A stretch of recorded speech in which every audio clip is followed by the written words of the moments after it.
Supreme कोर्टानं 6 मे रोजीच्या आदेशानुसार 27% आरक्षण निवडणुकांमध्ये राहील असं स्पष्ट केलंय। तसेच 11 मार्च 2022च्या प्रभाग रचनेनुसार निवडणुका होणार नाही, नव्या प्रभाग रचनेनुसार निवडणुका पार पडतील असेही कोर्टाच्या निकालामुळे आता स्पष्ट झालंय। सुप्रीम कोर्टानं 6 मे रोजीच महत्त्वाचा आदेश दिला होता। कोर्टानं ओबीसी आरक्षणाची 2022 पूर्वीची असलेली स्थिती कायम ठेवत निवडणुका घेण्याचा महत्त्वपूर्ण आदेश दिला होता। 2022 मध्ये ओबीसी आरक्षणाबाबत जी परिस्थिती असेल तीच राहील असं कोर्टानं स्पष्ट केलं होतं। त्यामुळे आता स्थानिक स्वराज्य संस्थांच्या निवडणुकीत 27% आरक्षणासह पूर्वीप्रमाणे जागा ओबीसी समाजाला मिळणार आहेत।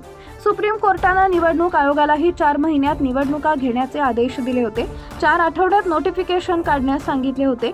निवडणूक घेण्याबाबत काही अडचण असल्यास सुप्रीम कोर्टानं अर्ज करून निवडणूक आयोगाला वेळ वाढवून घेता येऊ शकतो असंही कोर्टानं यावेळी स्पष्ट केले होते।